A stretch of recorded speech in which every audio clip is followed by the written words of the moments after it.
Hey guys, so give me a second. I am bringing up. Hey, nice to see you guys here. I see you. Hey, honey. Hope everybody's doing well. I'm back at the room.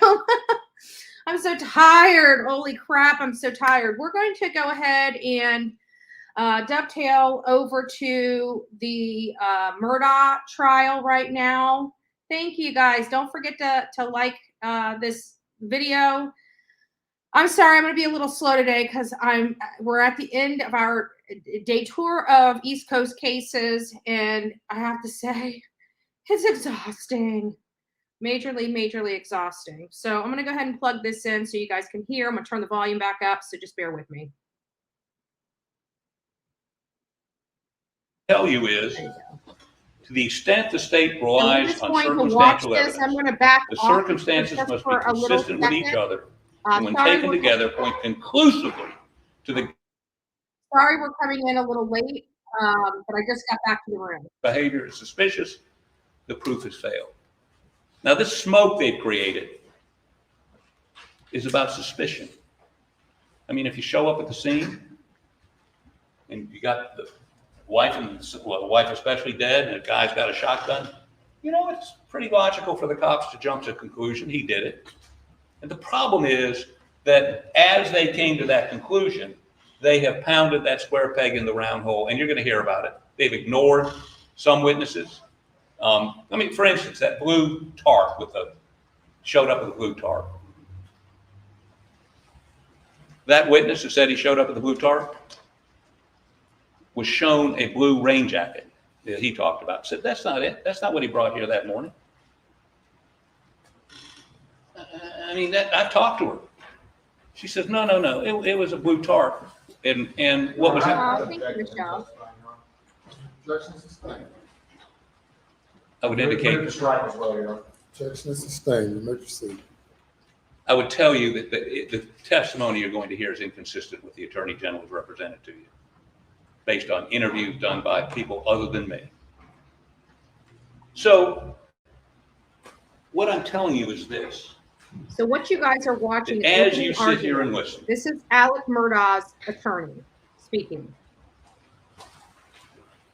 Every time there's a witness that takes that witness stand that the state's put up there, you see, you judge the credibility, whether to believe a witness or not believe a witness, whether to believe one witness against many, many against one. You're going to have to evaluate the testimony you hear from this witness stand with a critical eye. Critical eye. I mean, if you've got uncontested scientific evidence, you accept it. I've got no problem with that. These cell phone records he keeps talking about, I would say to you, are not necessarily accurate to the extent. Guys, what we're going to do. I will also tell you. Let me just tell you guys, what we're going to do is we're going to end up just live streaming this. And once this is at its conclusion, we're going to have a discussion on the Leilani as well as Alex Mudaugh case. So just sit tight, stay, enjoy the chat. I'm going to back out of here so you guys can watch this. That would give you a comfort level in their testimony. Now, all of you have indicated that you will follow the law. And I say this one last time. He didn't do it. He didn't butcher his son and wife. And you need to put from your mind any suggestion that he did.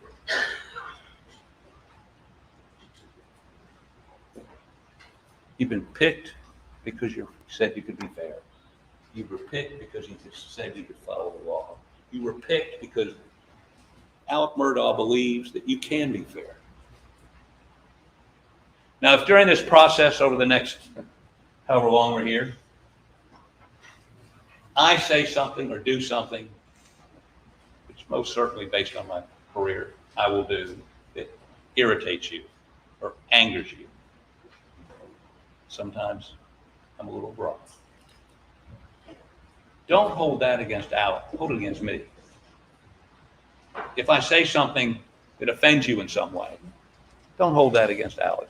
hold it against me. Remember, as you sit there right now, in your mind, he didn't do it. He is innocent. He would require a verdict of not guilty from you. That's the law. That's your oath. Thank you.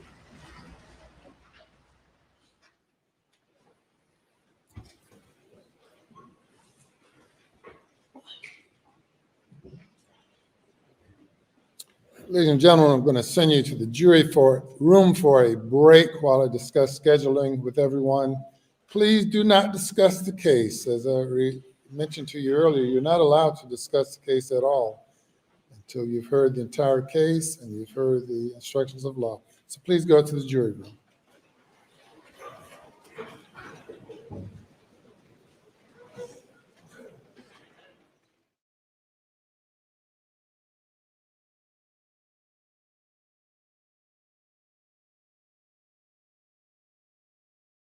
So it appears that they may be done with their opening arguments. Let me just go back just a little bit because they are, I just want to hear this real quick. A comfort level. Where it goes to him. Give me just. As you sit there right now, he would require a verdict of not guilty from you. That's the law. That's your oath. Thank you.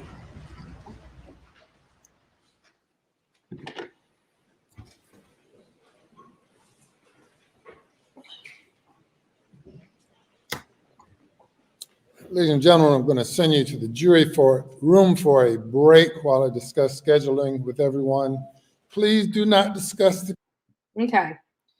So what we are waiting for is for them to come back. They are going to discuss some scheduling things on here. I'm pulling from Court TV. They are the pooled media in there. So the only way we're going to be able to run live.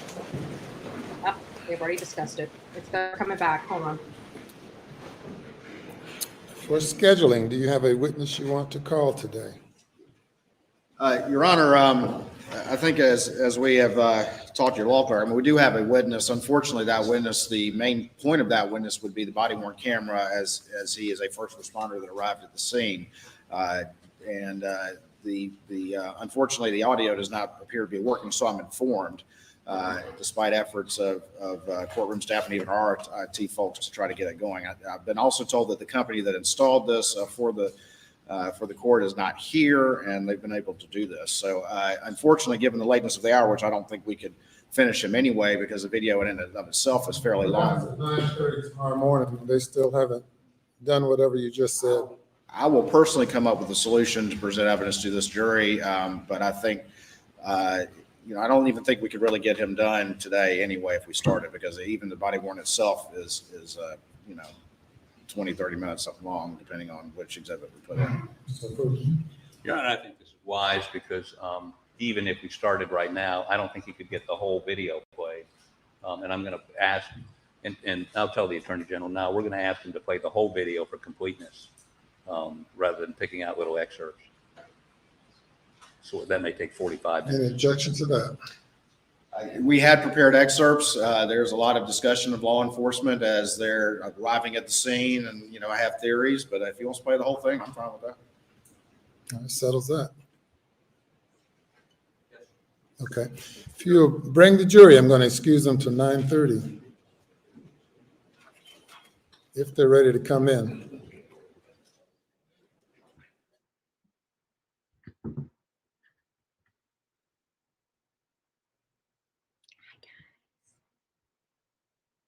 So we're just waiting for the jury to come in. This is getting concluded today, and then we'll start our regular programming. I just happened to see that this was still live and that we're able to pull from this broadcast without any consequence. So I absolutely decided to pull from this link. They were having some opening arguments or opening statements rather. And I wanted to make sure that we at least got a little bit of that before. Minutes waiting for the jury to get ready to come in.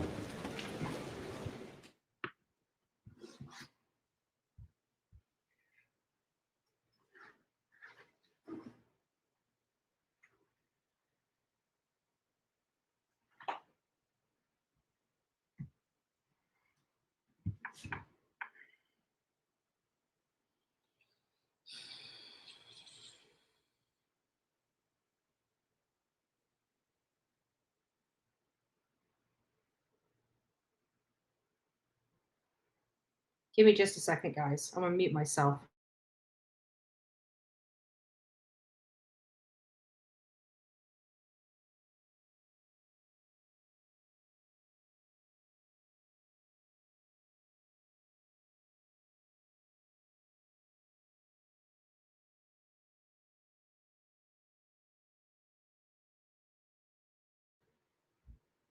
Yeah, we'll be getting an update on the Quinton Simon case here in just a minute, guys. So just sit tight. We're just concluding Murdaugh trial, or not trial, but their opening statements for today. They're going to be recessing the jury until tomorrow at 9:30. With a show of ones, how many people want me to go back and cover this trial? Because it's not that far. It's literally an hour and 10 minutes from where I'm at. By a show of number ones, who would like me to live broadcast?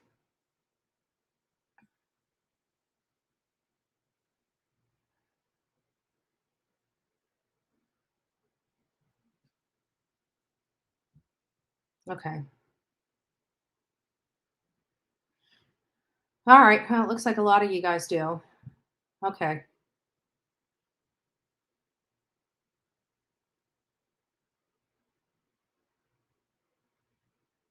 Wow. Not too many twos in the chat. Okay.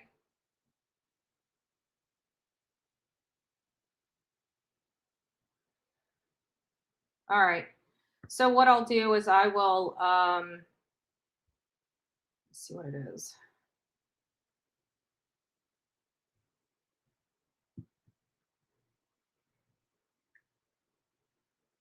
Okay, there's no update really on Leilani besides they're pushing her trial out. That's all.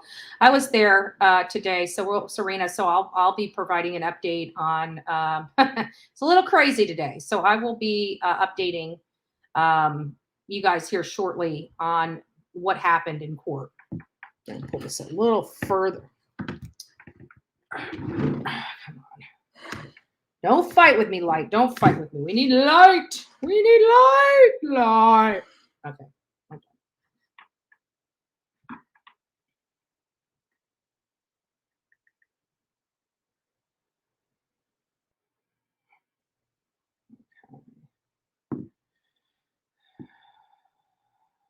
Let's see. 444. Everybody make a wish. Make a wish. No notification. You went live. So people, if you guys are not getting notifications when I go live, you need to go out there. Go out there right now and change your bell from personalized to all, or push it down to none. Let it reset. Go back in and put it up to all. Sometimes it starts pushing notifications. If you're still not getting notifications by tomorrow, you will need to unsubscribe and resubscribe. Also, I pushed out a lot of videos plus a live today. So my understanding is after 3 videos or 3 lives, you guys no longer get notifications on them. So that also may be the reason why some of you guys do not have notifications. I'm not sure what it is. Every now and again, I feel like YouTube wants to make sure you guys are legit subscribers, right? So just don't forget, I got notified. Okay, Jackie, awesome. I changed my bell today. Perfect, Steffers. I got a notice. Okay, so everybody just, anybody that's coming on the replay crew, if you guys did not get a notification in your notifications area of YouTube, make sure you change that bell to all. You want that on all, especially when I'm out on the road, because every little thing, post, video, and live, you're going to want to get. We never know what we're running into when we're out in the roads, you know, out in the streets. So, oh, thank you, Jacqueline. Got to let your mods know, right? Well, sometimes I don't even know, right? I wasn't even planning on going live. I got back here and just popped the computer open and went live. Sorry about that.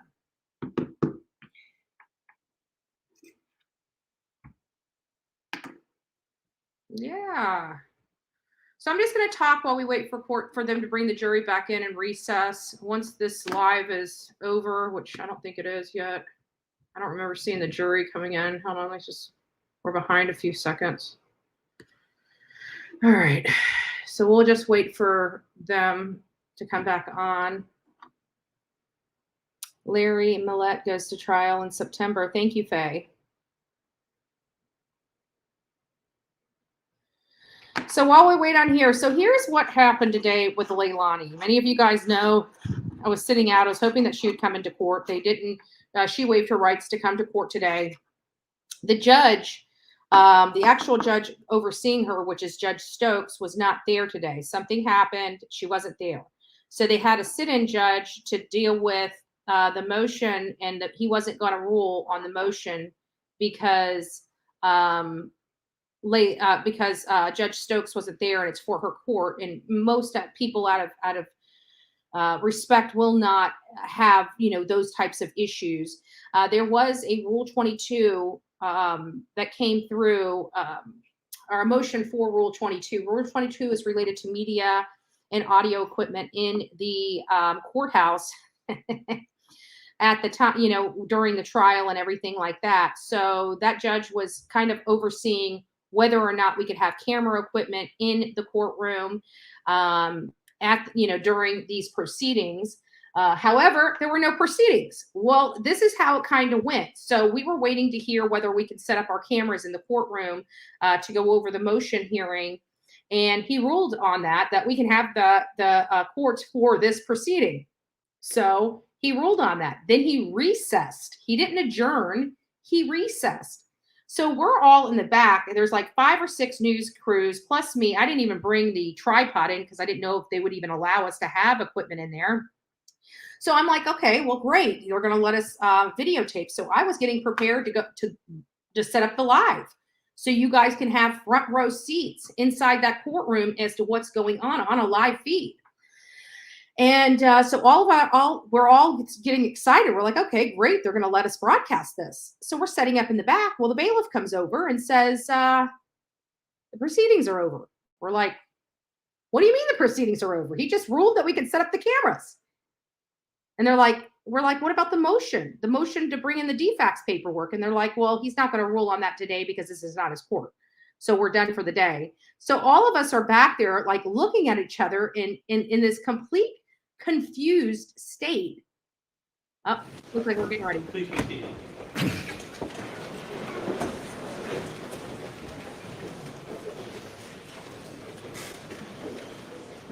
You can bring the jury in.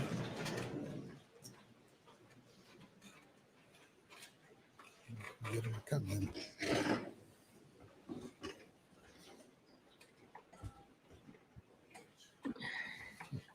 It's 18 people.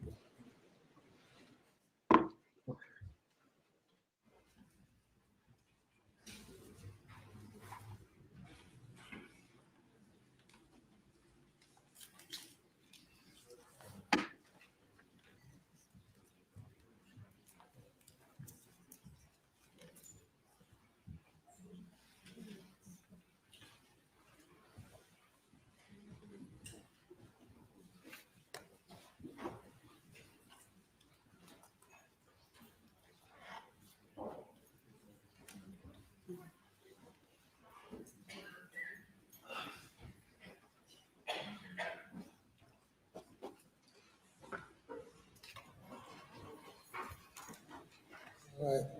Thank you, ladies and gentlemen. We are through for the day. We're going to recess till 9:30 tomorrow morning. Remember the oath that you took and the instructions that you're not to discuss the case with anyone. You're not to engage in any search for further details through any means. And we need you back at 9:30 tomorrow morning, following the instructions given to you by the bailiffs as to where to report to. You'll never come through the courtroom to get to the jury room. And we'll see you at 9:30 tomorrow morning. Yeah. May go. All right. We're in recess as to the jury. Go.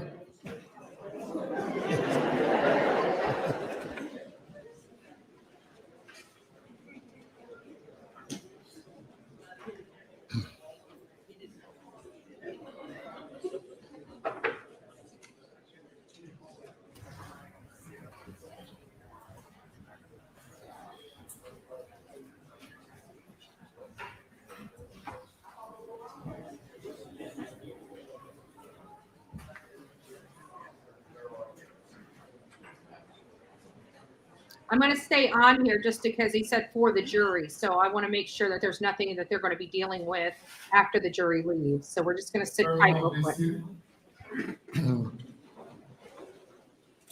Okay, let's see what else he has to Just say. a couple of things with regard to the daily transcript. Is that what is the problem? Is that system? Can someone tell me? Is that it? Yes. Okay, well, this transcript is not an official transcript. It's not, the official court reporters are the two South Carolina judicial branch employees and not the company that produces this transcript that those in the media or the parties may be interested in purchasing. Want the parties to acknowledge that they understand that any transcript produced by anyone other than the court reporters is not a verified true copy transcript. Your Honor, we understand that. Absolutely. Both of us, though, have a concern that this microphone, and we've expressed, if it's picked up conversations between us and our client, or we're concerned that that not appear in the daily transcript. All right, and the transcript, that microphone is by the same outfit? Whose We're told- microphone is it? We're told when that clock in front of you is on, it's on, right? Yes, that microphone, the microphone on the AG's table, the microphone in front of the clerk's bench, and the microphone you are speaking into that has the mute button, those are FTR for the record microphones. That's what's giving you the daily transcript. And it is also tied to the PA system. I don't really care about the daily transcripts. My problem is that we can't get audio in the courtroom, and that's what we're going to try to fix tonight. Well, we're talking about one thing right now. Yes, sir. So with regard to the, for the record transcript, the non-official, and is that where the problem is now with that you all have been working on? Or is that now been resolved with that company? The problem with FTR and the draft transcript, the daily transcript, that is working fine. When we had to move some of the equipment around earlier, it messed up some of the wiring. For the audio? Yes, sir. All right. And is that what you're working on, said you'll be working on overnight or We're something? yes, sir. We're gonna come up with a solution that's independent of any of the court provided facilities, and we'll come up with something. I'll go home and get a guitar amplifier if I need to. But yeah, we'll get something done. Is there anything else before we break for the day? Say, Your Honor. Nothing for the defense. 9:30, am I correct about that? 9:30. Yes, sir. Court will be in recess till 9:30.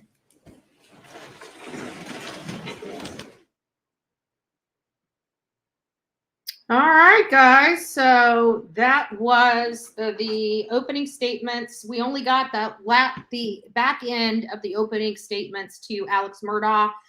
I was going to come live to talk about the hearing today for Quinton Simon, but I saw this was running, and I know for a fact I'm allowed to pull from the court TV because they are the pooled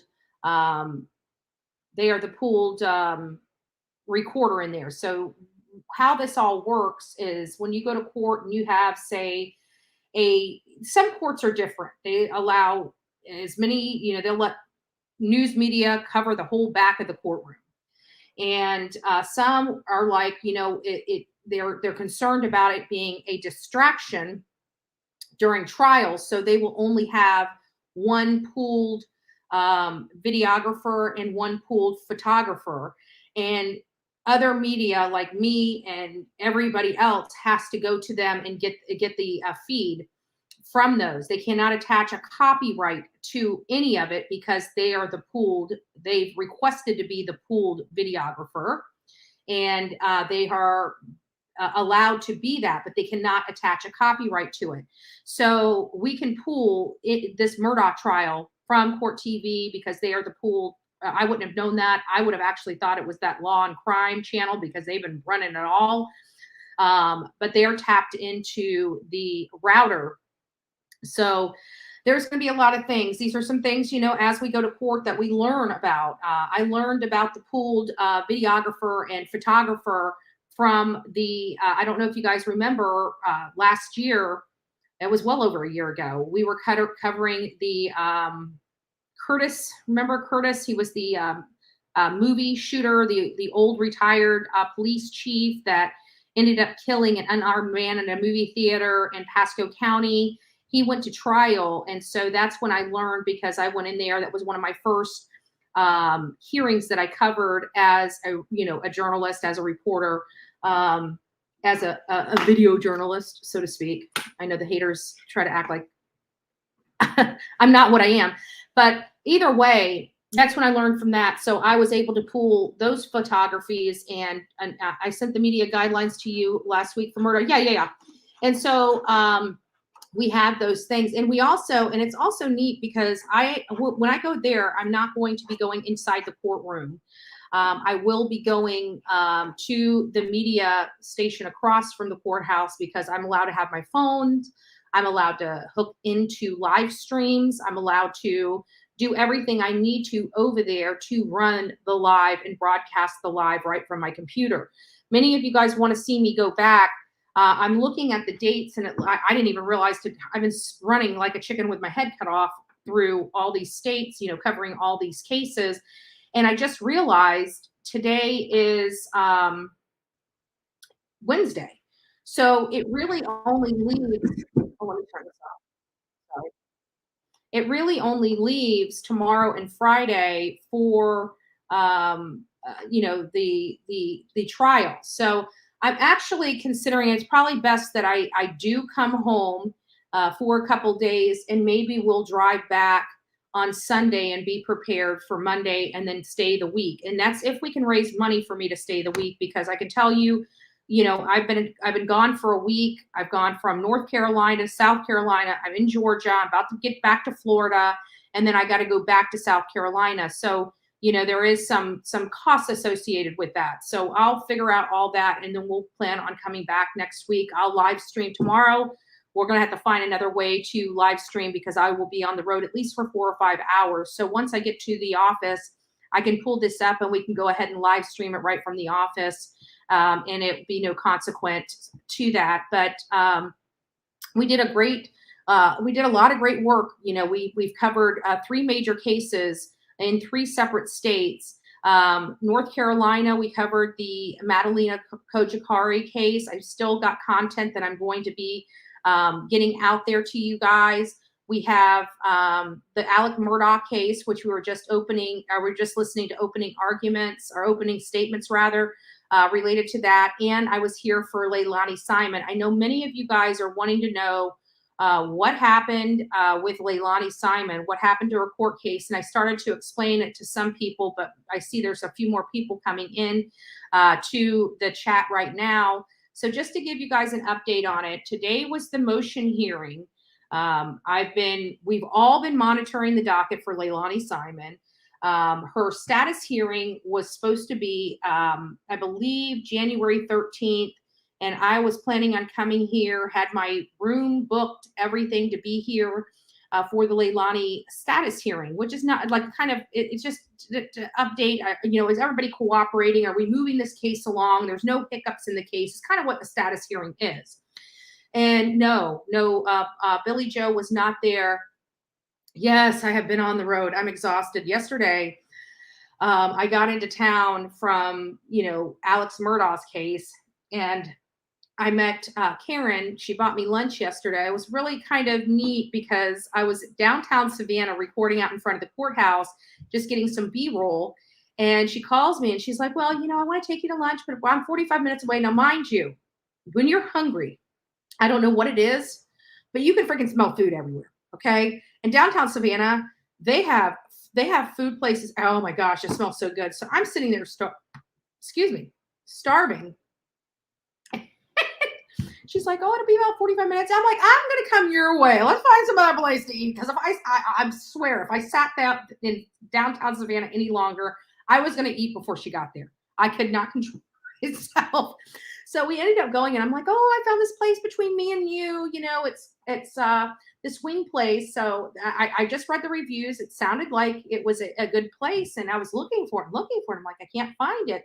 So finally, I do get into the McDonald's, and I do this, like, a McDonald's employee was walking. I'm like, where is this, so-and-so wing house? They're like, oh, it's attached to the hotel down there. So I went to the hotel, and sure enough, there it is. And I walk inside, and it's almost set up like a bar. So I'm kind of like, okay. We went from, waterfront dining to a bar-like environment.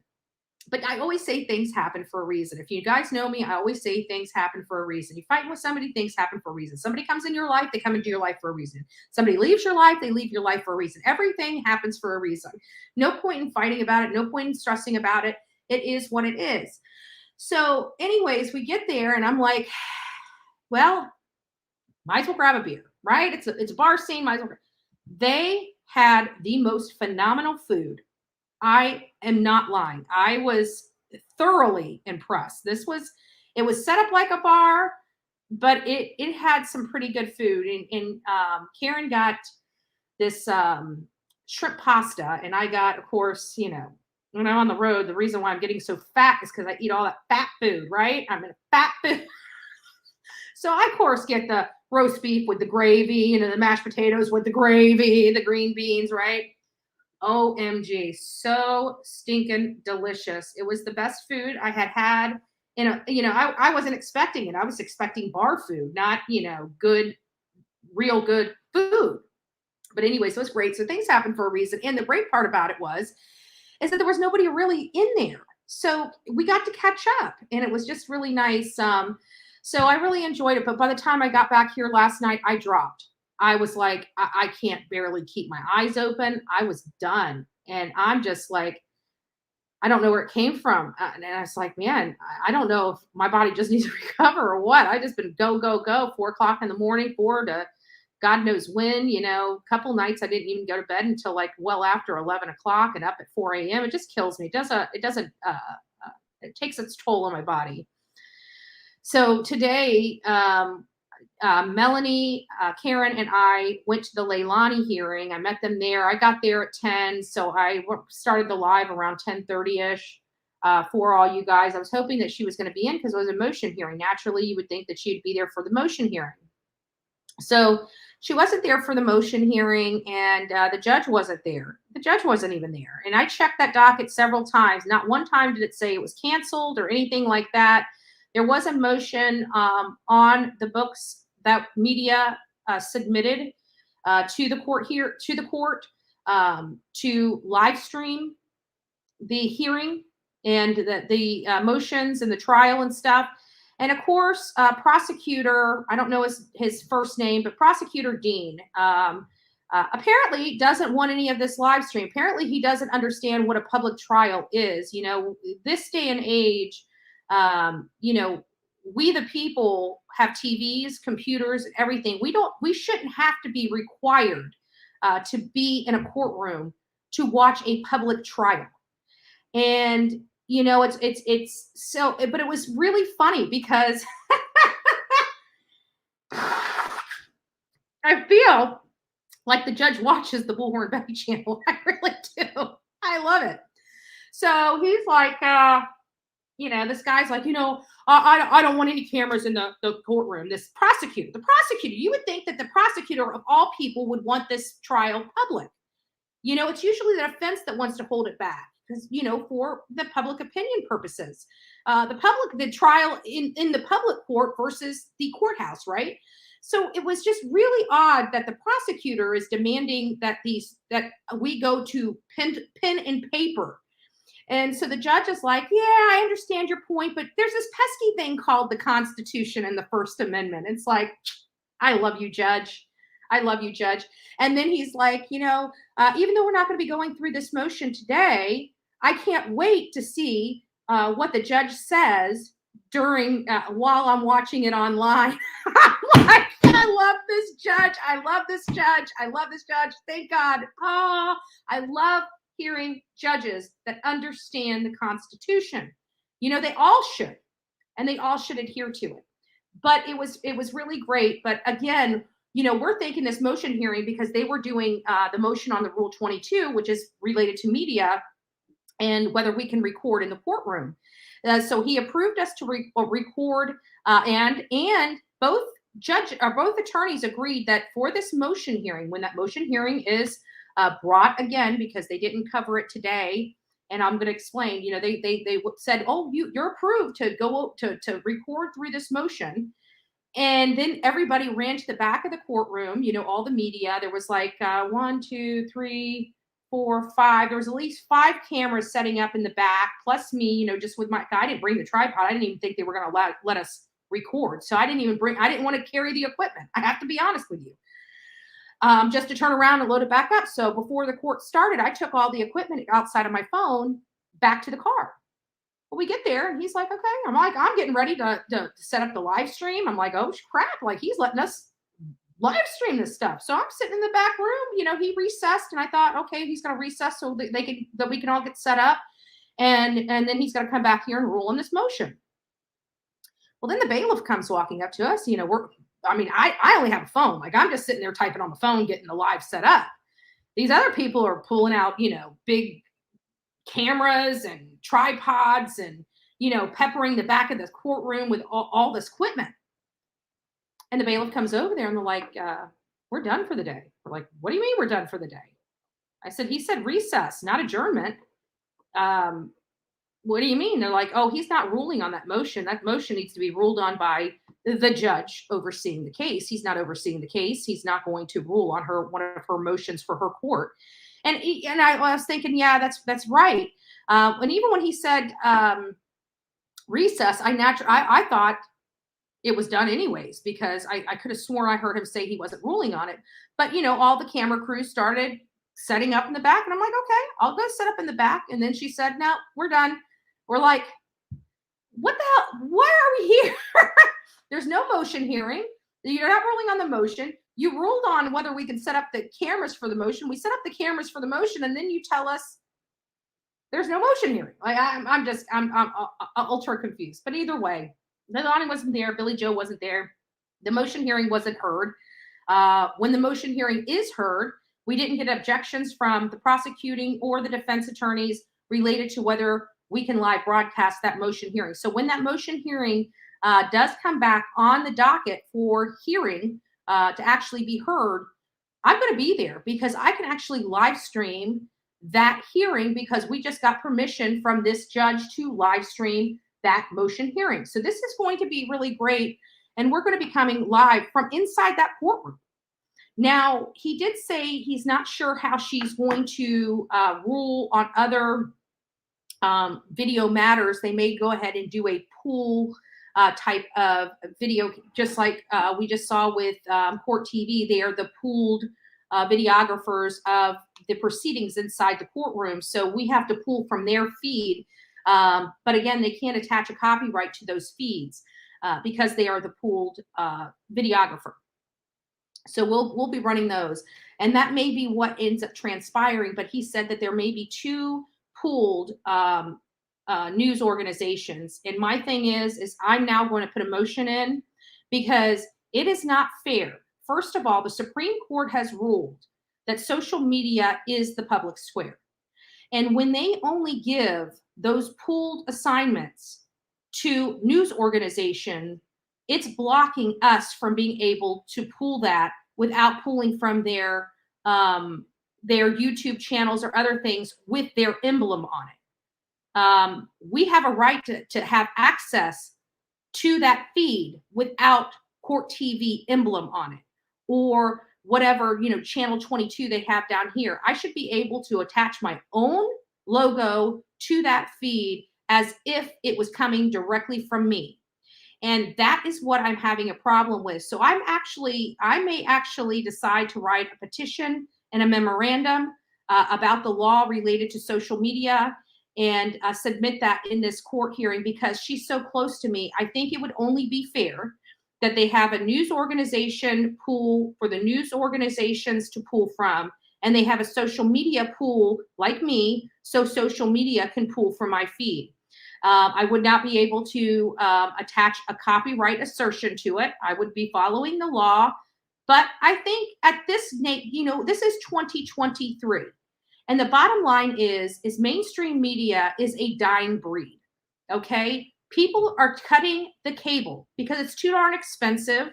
It's riddled with advertisements. Every 10 to 15 minutes, you get a 2 to 3 minute advertisement. It's annoying.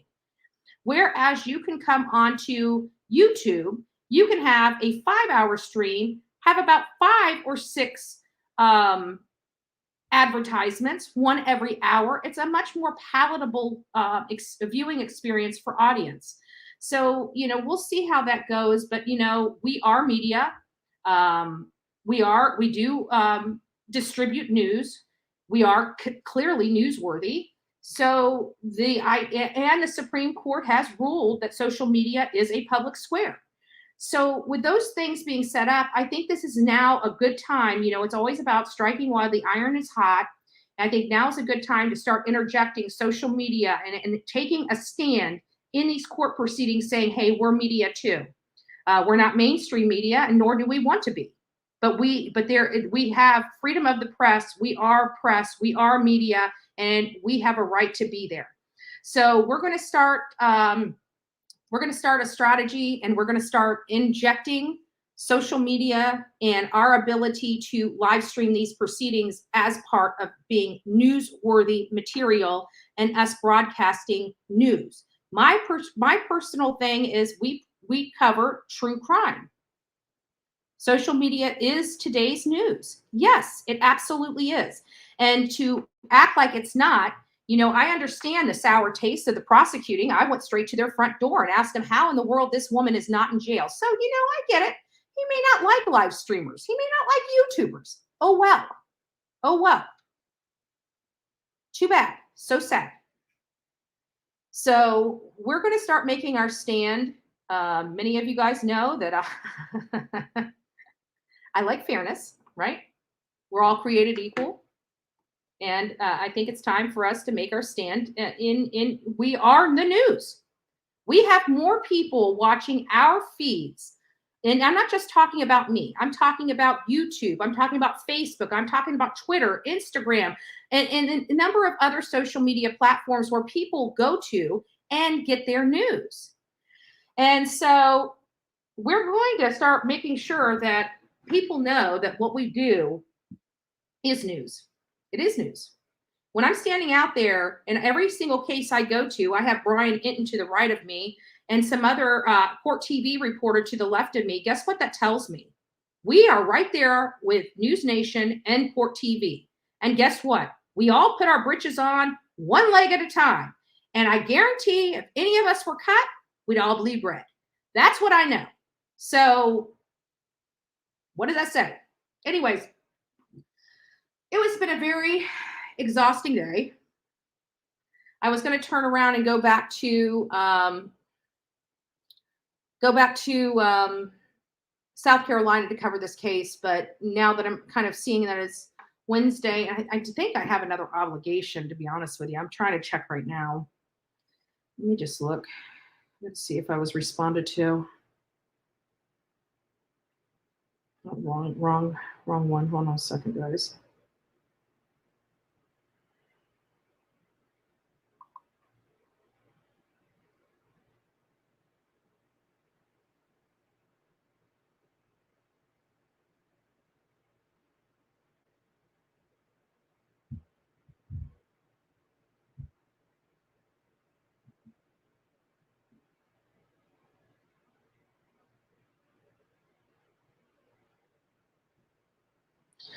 All right. So, thank you. Oh, hey, Crime News. It's nice to see you. I hope everything's going well with you, honey.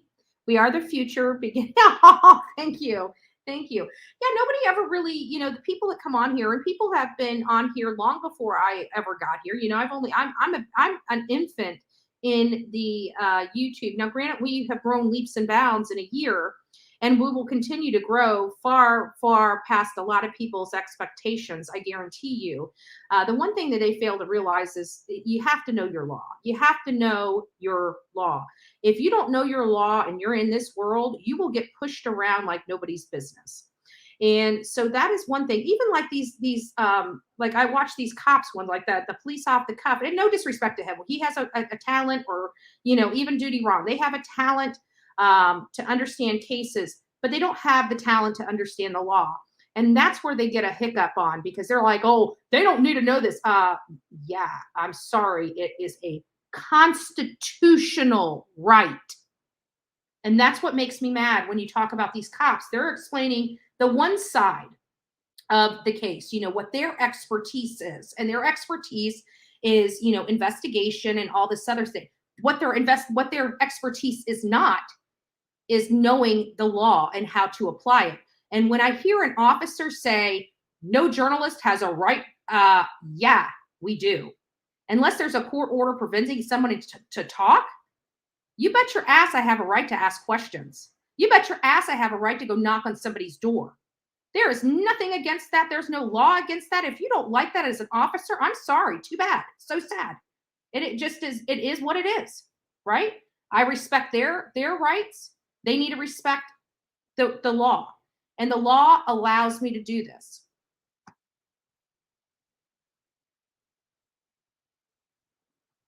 Off topic, but people ready need to research the Idaho homeowners and son who happened to drive a white Elantra, has property in the area. Brian went after the murders, drugs. And listen, yeah, they can. I am one of those people that I stand on the convictions. I absolutely 100% believe that they've got their guy. I know that people may, have differing of opinions, and you're more than happy to put those differing of opinions in the chat, but it's not something I'm willing to entertain at this point. And I'm not willing to throw in any I don't want to cloud anybody's judgment.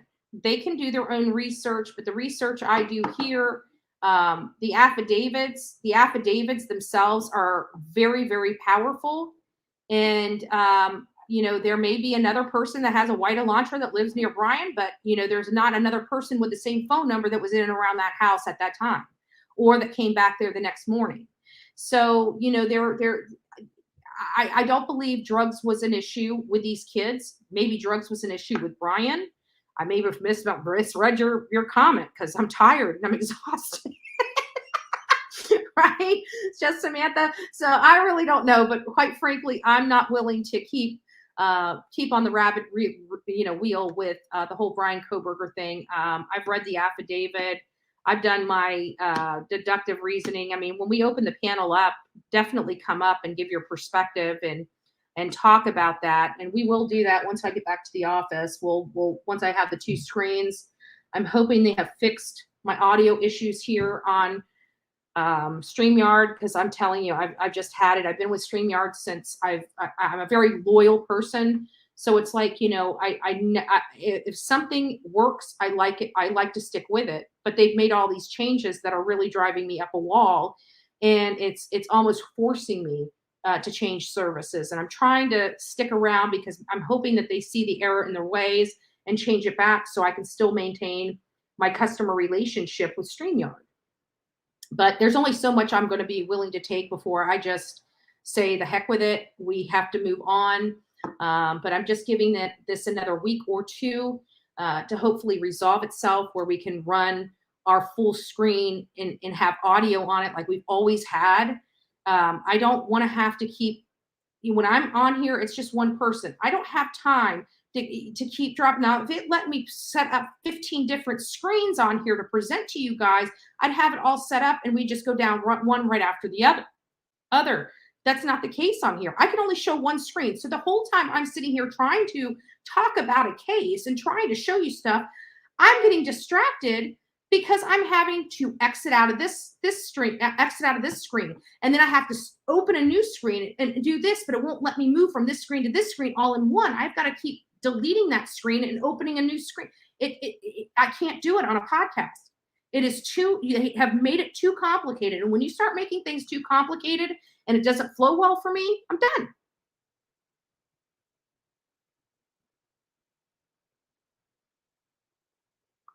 Yeah, I really, Brown Chicken, I don't think he's going to. I don't think he's going to. Even the opening arguments about, oh, he didn't have any blood on him. Okay, he's a freaking attorney. Are you telling me if he planned to do this, which this sounds like a planned attack, remember, he calls his wife and says, oh, you know, I need you to come out here before you go to the hospital with my dad.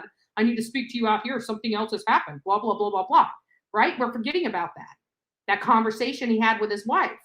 We're forgetting the conversation where his wife calls her best friend and says, I don't know what's going on, but Alex is acting odd and he's up to no good. He's up to something, is what she said to her friend as she's going to her death. And then you take the fact that the 911 call says my son and my wife are dead, or my wife and my son are dead, or were shot, or whatever like that. Well, how can you even find your wife? I mean, I can understand you walking up to the dog kennels. I mean, your son's kind of hanging in the middle of a doorway, half in, half out. And in the graphic nature in which he died sickens me. How can a father do that to their son?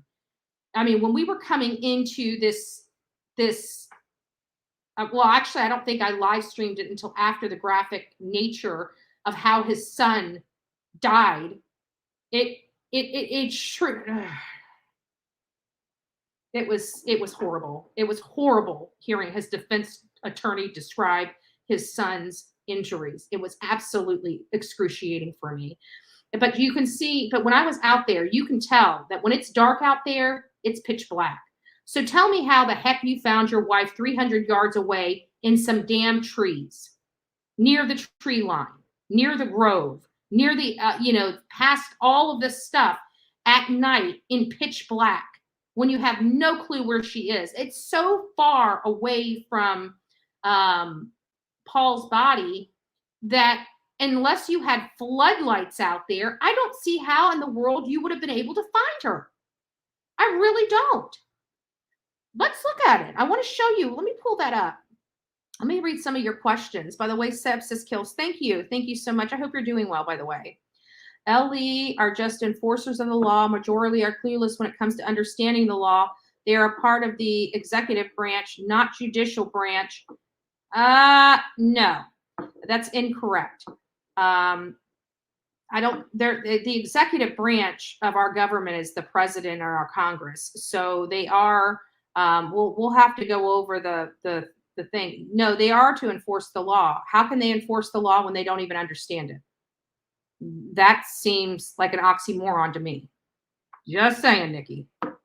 I love law enforcement. Anybody knows I back the blue. When the blue is doing it right now, I have no problem telling, and it doesn't mean that I don't respect the law and don't respect law enforcement. When they're doing something wrong, I'm going to let them know they're doing something wrong. If you are breaking the law, and that was my big message to No Charge Hadley, when you do stuff that breaks the law, that violates the law, you are no different than the criminals you're throwing in jail. When you're gloating about skirting the law to hinder somebody's First Amendment right to the Constitution, yeah, I've got a problem with that. I've got a problem with that. A major problem. And a guy like that can get a county and a city sued for millions of dollars. Literally millions of dollars. He is a lawsuit waiting to happen. And I actually might choose to file one. I don't know how much it's going to cost. I don't know if I can get an attorney to do it pro se because it's glaring. It's that glaring that it's almost, to me, and I always say there's no such thing as a slam dunk case, but this is a pretty damn close one. When you go through all the measures that city police officer did to suppress the First Amendment rights of the citizens of his community, including arresting them for erroneous charges, I've got a huge problem with that. Huge. Did y'all know that whenever a situation occurs and someone is guilty of a crime, if you're an Indian tribe, it does not go through the, yes, it's handled through them, because they are the Indian tribes, and they're almost like their own country. They handle their stuff themselves. You know, that they handle the tribes and everything. That's all handled, like even on their, like they have the tribe police and everything. They have a whole thing, it's totally different, but yes. But that has to be on their land. Like a crime has to be committed on their land.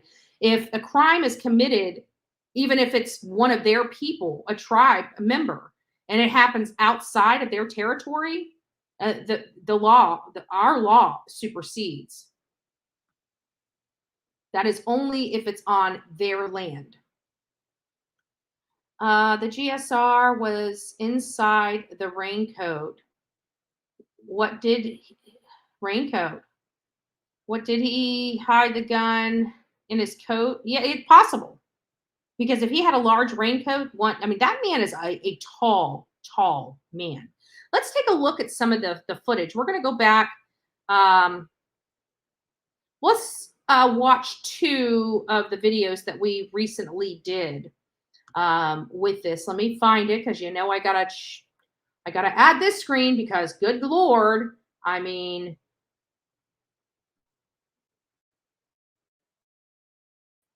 can't have share my entire screen and have audio. Whatever dumbass decides that, hey, you got to have 15 different windows to have audio because we don't want to let you just share your screen. Okay. Anyways, let me go ahead and pull this up. Let's see what we can do. I can't even share the screen. Why can't I share the screen? Because there's nothing there to share. I hate this thing. Okay, so YouTube, we're going to watch 2 things. We're going to watch Alex meet Betty. I want you guys to notice how tall this man is.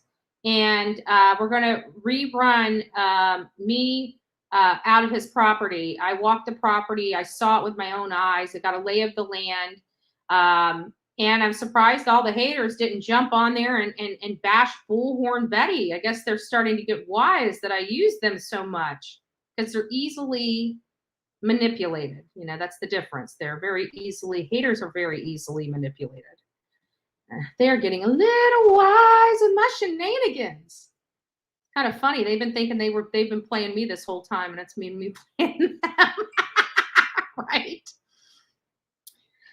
Okay, I turn the sound off of my phone real quick. Okay, let's go to my page.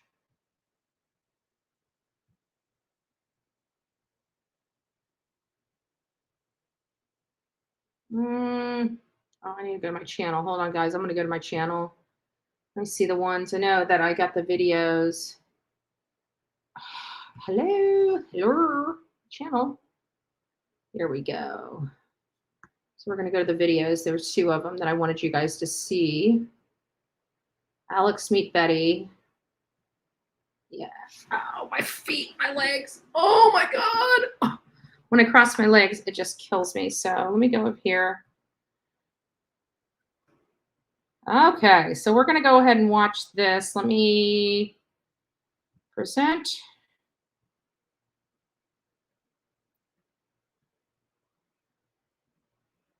Okay.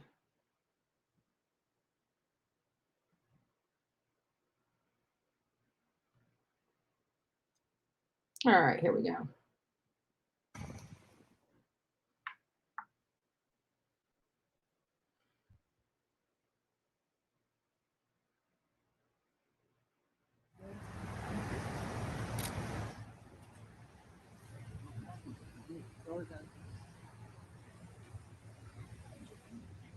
He is not a short man.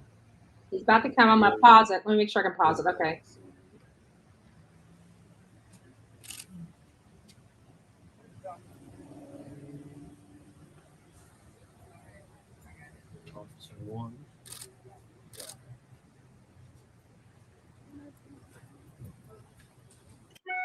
Now, these people have been utmost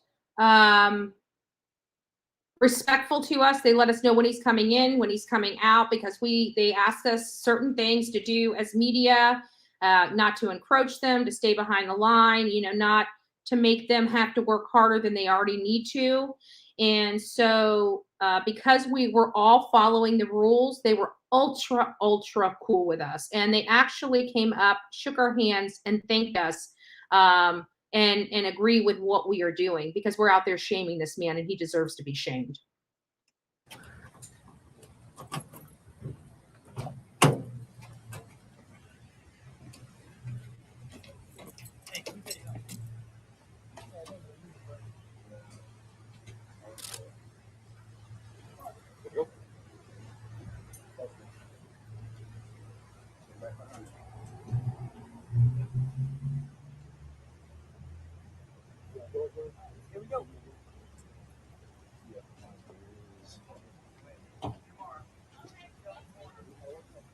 Okay, here we go. Alex Mudaugh. Look how tall that man is. So you're talking about a raincoat on him and whether he can conceal. If he had a head to toe, if he had one from his shoulders that went to his ankles, he could easily hide several long barrel guns under a raincoat. Okay, you're talking about, look how much, like we had tall police officers out there and he is towering over them by a foot to 1.3 inches. He's taller, yes, Brown Chicken, he's taller than 6 foot. So if you ask me, is it possible for him to hide long barrel guns in a raincoat? Absolutely. I've seen a man in a leather, trench coat. And I tell you what, I was absolutely surprised how many guns. Now, this guy was a biker, I had never seen him with a gun, never knew he had a gun. And we were all chilling and he goes to take his jacket off. He pulled out, I swear to God, 7 to 8 guns, 2 of them being long barrel rifles. So if you ask me, if this man could hide him in a raincoat being that tall, I'd say absolutely. Absolutely, that man could. That man is a very, very, very tall man. He, Latida, yes, he is a very, I was taken back when I seen him get out of the van and I didn't even notice it this night. It was yesterday morning when he was coming into court that I saw him get out of that van because he's crunched in there. And when he gets out and he stood up from that van, I'm like, holy moly, this guy is tall. He's a big guy. 6'6". Oh, so, Shannon's saying that her kid's father's 6'6". So I would say, yeah, probably right about there. But he's towering over these men are tall. These men I'm short. This man would be towering over me by like 2 foot. And I'm 5 foot. So he's got to be between 6 and 7 feet. He is a big man. So that's because you are a short. I said that damn time delay I got on there. So yeah. But the information here. Oh, really? I did not know that, Sandra. Sandra says Bin Laden is taller. I don't remember how tall Bin Laden was, but I'm telling you. And these officers are equipped. Like there's nobody getting to him, and he ain't getting away. He ain't. But it's upsetting to me because for the first time, I heard the description of how Paul died. And to think that this man did that to his own son. All I can say, guys, is when Paul was picked up, he was unrecognizable. Okay. He was missing definitive features. that's the best way I can do it without getting graphic. And I'm not going to get graphic with you guys because it breaks my heart. I was floored, and it makes me even more angry. It really does. It makes me more angry and more hurt that a father can raise a child, watch them have their first words, watch them grow up, watch them go on their first date, watch them get their first car, and that is his son. His son. I mean, I'll never understand the violence between a wife and a husband, to the point that it results in a death. But I can understand it more being a husband and a wife relationship as opposed to being a parent-child relationship. I will never understand that kind of, and it's becoming more, and it's not just the parents to the children. We're hearing more and more about the children hurting the parents as well. So this is kind of a new breed of evil in our country where parents are killing children and children are killing parents. It's sickening. It's disgusting. This is your blood. Like, the only thing that would ever make me injure somebody to the point of death would be for my safety or my family's safety. If I don't like you, if I hate you, I would never go kill you. You're not worth my life. Like, I hate you. I wouldn't. And that's what I understand. People go out and kill the people they hate, and then they spend the rest of their life in prison. And it's like, you're spending the rest of your life in prison for somebody you hated? What? There ain't no way. You have got to be kidding me. The only way I am spending the rest of my life in prison is for somebody that I love and that I love a lot. I can guarantee that. I would never personally go down that route because I know that there's other avenues, but that would literally be the only way that I would wind up in prison for the rest of my life, is over somebody that I loved a lot. And somebody hurt the person I loved a lot, or they were about to.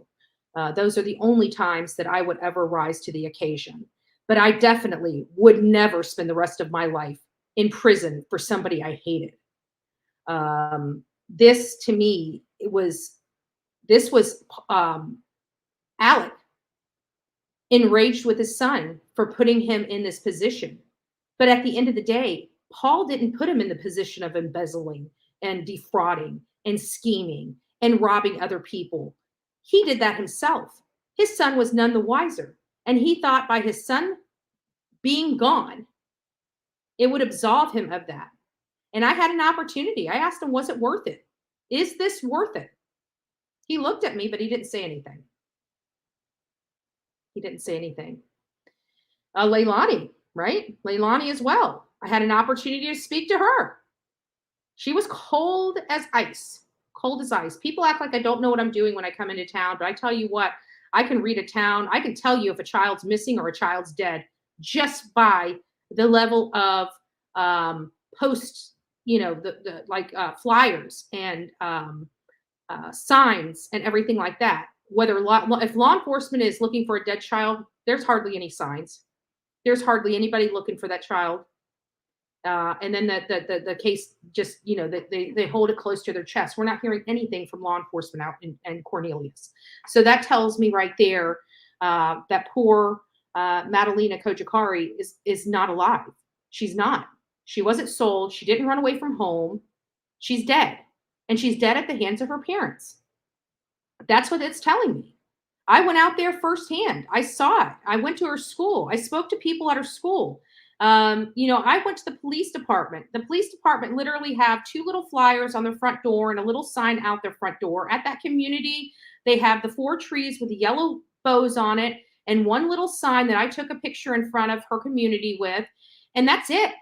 It's not peppered up and down the road. It's not like Michael Vaughn, where you're driving down the road and you see her on all the light poles and telephone poles and things. It's not like that. As soon as I got there, it's just like another Quinton Simon, except at least for Madalena Kojakari, there is some signage. for poor little baby Quinton, while the family's trying to convince us this child was missing when he was dead in a landfill. We knew that they weren't looking for this child. We knew that this child was dead. Why? Nobody was looking for this child. Not one family member bought one stinking flyer and took a staple gun to put it on any phone line, phone pole, electric pole. Nothing. There was nothing for this little boy. Not one flyer at any convenience store that was in and around his community. We knew. We knew.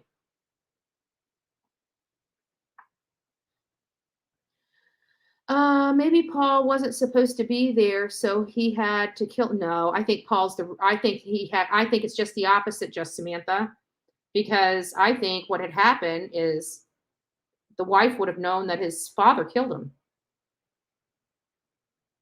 I think he killed Paul. I mean, I don't know. We're going to hear. I could be completely wrong about this. You might be absolutely 100% right. But my theory is because of the court hearing, the civil case that was coming down the pike for Alec and the family. I think he killed his son to make that go away. And the reason why he killed his wife is because his wife knew he killed his son. I guarantee when she found that boy, she probably turned around and saw Alec and said, I know you did this. And about that time, he's pulling up the gun and she is just running. And that's why they found her at the trees near the grove. I really, truly believe that. I don't have, that's just a theory of mine. It's, you guys don't take that as fact or anything. That's just speculative in nature. But that really is my theory of what happened, especially going out there and previewing the crime scene myself, where everything was set up by a gracious stranger, passerby. I was out there, just doing some, footage. I was actually wrapping up, getting into the car to leave, and I saw this car pull up, and I saw this, this older gentleman. Really, he was a really tall guy, kind of big guy, kind of hunched over, but he was super, super sweet, super approachable. And I felt comfortable with him immediately. Like you kind of got to weigh your risks, when you're dealing with strangers. But I'm thinking, this guy has mobility issues. Like I can run from him. I can if he got violent with me, I can definitely kick his butt because he's got But so he was a big guy. He made me feel safe, but he took me everywhere, and I was very fortunate for that. And had an opportunity to go back there and preview the site. But I don't know who that. I never got his name. I never got his name for for the reasons that you guys already know. I didn't want to know his name. He knows my name. He maybe even be watching. I'm unsure. But when a situation like that, I never want to have to lie under oath or lie to law enforcement or anything like that. So you know what? I don't know who he is, and I don't. And that's the God's honest truth. I have no idea who that man was. All I know is he was a very nice guy. He was very knowledgeable about the case, and he took me everywhere I needed to go. So many of you guys know, I'm assuming, does anybody know if JLR is still covering this case? I haven't had an opportunity to look. The last time I saw JLR, I was leaving town to come here, and he was literally out front of the courthouse in a chair with a coffee mug and a sign that said, what did that sign say? Because I remember driving by and honking at him and rolling the window down and saying, seriously? What did it say? No, he's definitely not. I can tell you he's definitely not, because I was with Melanie and Karen today, and he wasn't around at all. So, yeah, no, he's definitely not in Savannah. I can tell you that. So that's why I was asking.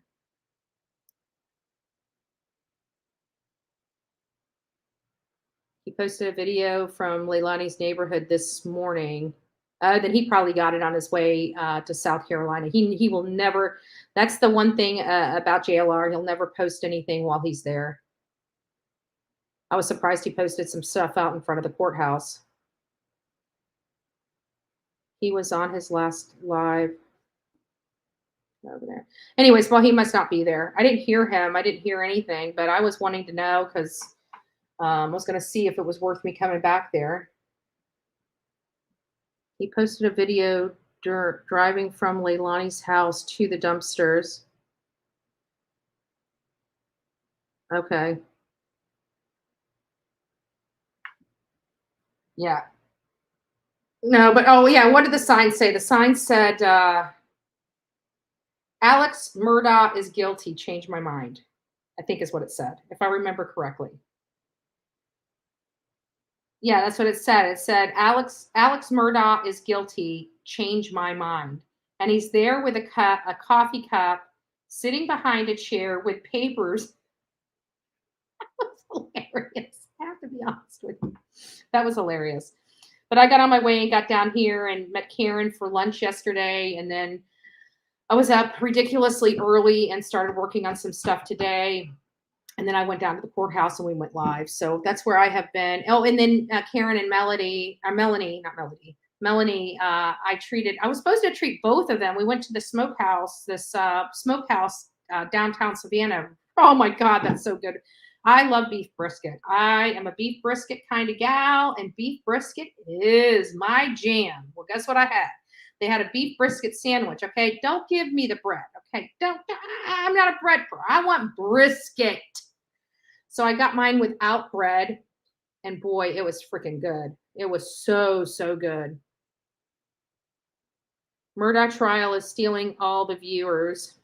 I don't know. I don't know if they are or not, because we were out there. I mean, the analytics on mine are doing well for the Murdaugh stuff. I mean, they're not doing the best, but they're doing okay. You know, we're still getting a few thousand on the videos. The live streams, to be honest with you, are the analytics on those are much better. You want the meat? I do. Give me the brisket. And so it was really good. And I just got back here from having lunch with Karen and Melanie. I'm sorry, I'm starting to get so tired. I am really worn out. I don't know why people have to hide whom they may or may not be with. Who cares, anyways? Georgia girl, seriously. Like, this is it.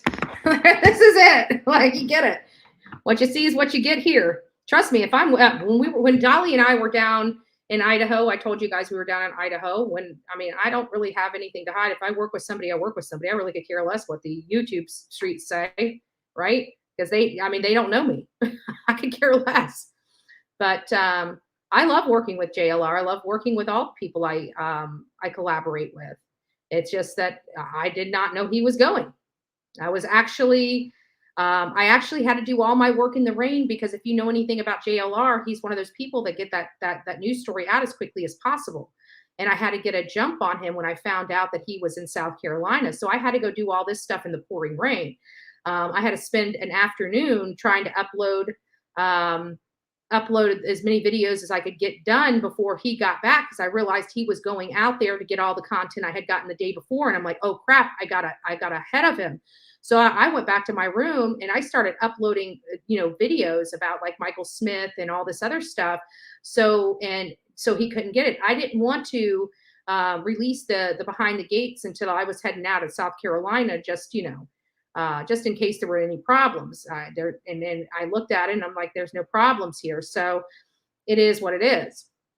But I was very happy. I don't know if he did the same thing. I mean, I would never have gone back there if it wasn't for this gentleman speaking to me and telling me he knew the sheriff and that, nothing's going to happen. Like they're not even going to give us a ticket. When I found out that we wouldn't even get a ticket for going back there, I'm like, well, what the hell? I'm going back there.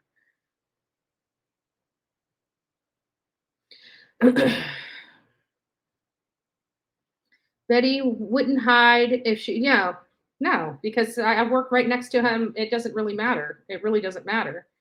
I thought it was funny seeing, friendly face. And not only that, I seen several of them. I saw Brett Buffington out there. I saw JLR out there. I saw Brian Enton. Brian Enton gave me the biggest smile and wave. Hey, Betty. And then I saw Brett Buffington and he's like, what? You stirring up shit here? I'm like, no, I only do that in Chatham County. And so I'm like, dude, you better come over here and give me a hug. So he came over and gave me the biggest hug. And then, you know, I was rolling out when I saw that table and chairs and stuff like that. I was actually here. So I don't know. I know what they are. I'm tired. I'm as tired can get. So I'm literally exhausted today. But I've been wearing myself out. But we did it. Everything that we set out to do, we got accomplished. When I set out, I wasn't expecting to go out of town. But when I did go out of town, and did you tell Brian? And I said hello. Of course not, Miss Ann. Like I'm running a recorder. I'm running around like a chicken with my head cut off. This is the day that I'm trying to figure out where the hell, you know, Alex is going in. I ended up running in the back of police officers because they're stopping at the red line. I'm not even noticing there's a red line on the ground. I'm just trying to get over there to Alec, right? And I run into the back of these police officers like, whoa, man. I'm like, oh, you guys are cops. I said, I thought you guys were the reporters. I'm like, why are you stopping? They started laughing at me. They're like, ma'am, you got to stay behind this red line. I said, but I want to be on that side of the red line. They're like, yeah, it's a little late for that. Like, damn. So I ended up having to stand out there for 2.5 hours in the freezing cold to get this one of him coming out, because I was not leaving there without a picture of that man and him hearing my wrath. And that was let's just hear what I had to say. Was it worth it? Was it worth it? Why did you do it? Are you happy that you're out of jail? Shame on you. Are you enjoying your time out of jail? Shame on you for Out of what your you box? did to your wife and your son. Just curious. Shame on you. You're going to prison for the rest of your life. Shame on you. I'm Jonathan Lee Rich's investigator. Bullhorn Betty, baby. We just got done. Alex Mudaugh is in this van right behind me. I just asked him a few questions. Law enforcement helped him out. They made sure we were protected. They were very courteous to us. And he's off. Back to his box where he belongs. Grandfather. Right there. Enjoy your stay, buddy. Enjoy your stay.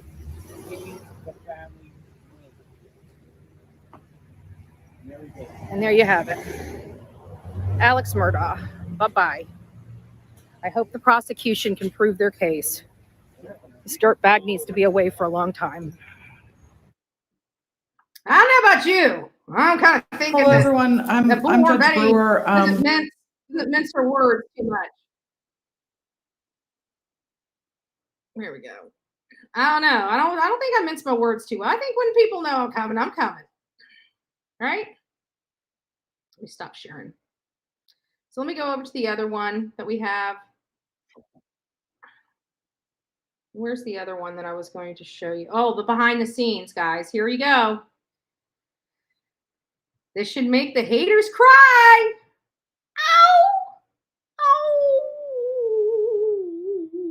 Oh, you poor babies. Oh.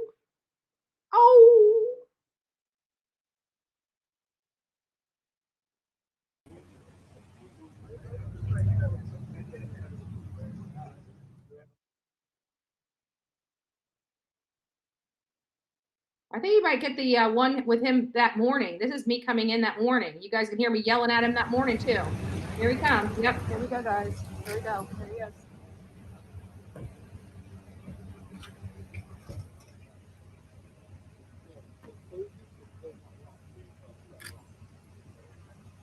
Damn right. Wait until he starts getting my letters in jail.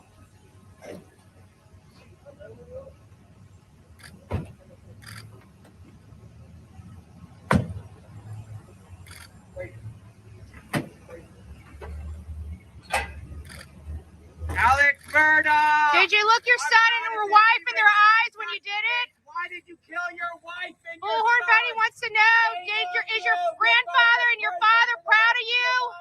Alex. Hey, guys. So I'm in Lowcountry, South Carolina. Right behind me. Lowcountry. Okay, I got it, folks. But once the video's done, and I either have to cut it out or just roll with it, right? I roll with it. So not Lowcountry and Lowcounty, Lowcountry. It's Lowcountry. They are the rulers of the Lowcountry for over 100 years. So let me get back. Is Alex Murdaugh's home here in the country. Now, you're going to hear me get a lot of things wrong because I'm like, why is this? But there is the house. You guys are going to learn that this is on the other side of the property, that they actually have a nice ritzy glitzy house down the road. If you're looking at me right now, where my head is, his house is like a couple acres behind my head. Right there, right behind me. This is where he murdered his wife and his son, allegedly. He is currently facing charges, multiple charges of fraud, scheming to defraud his clients, scheming to, it's possible that he murdered his own housekeeper that he had for over a couple decades downstairs at another home. This here is the home that he murdered his wife and son. As you see, here is the home.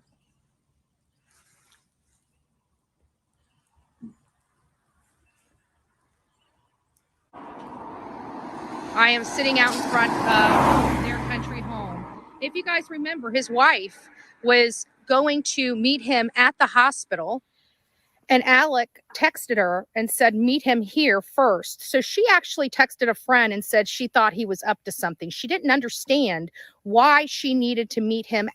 She either texted her or called her. I can't remember which. So I may have misspoken here as well. It may not have been a text. It may have actually been a phone call. Out here, and then go to the hospital. Now this is some 30 minutes away from town. So this would be 30 minutes away from, or even longer than that, away from the hospital that they needed to go to. And that's where they were going to actually meet. But something happened. Something happened, and he chose to get her out here where he ended up killing her. Then his son came, and he murdered him as well. Now, there is a possibility that his son came here first and was executed first, and then his wife.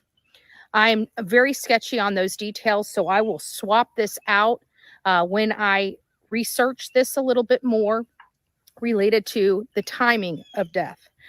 But we are out here in Lowcountry. Lowcountry.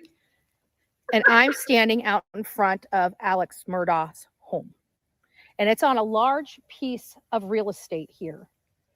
It's very quiet out here. Not a whole lot of traffic, nothing. Now, granted, this is Sunday afternoon, but it's very peaceful, very quiet, very desolate. A perfect place, a perfect opportunity. So as I cover this case over the next day or two, please stay with me.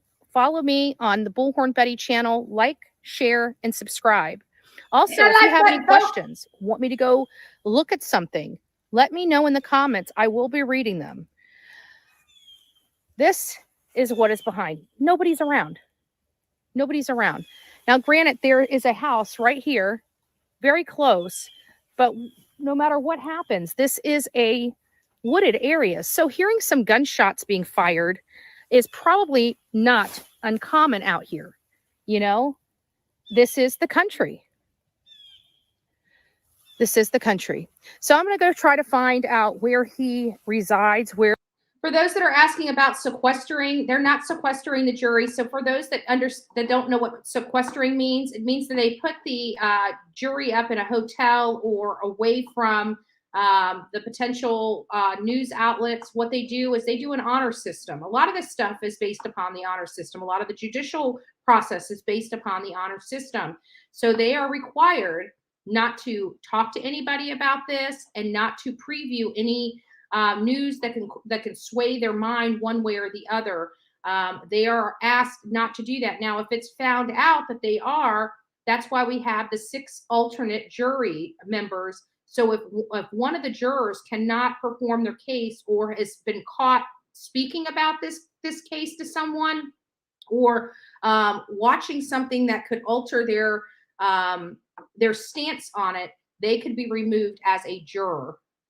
Where the housekeeper lost her life, I don't believe it's here because we heard that she fell down stairs, and this is a single-story home. And it's not a home. It was a It looks like barn that I was looking at.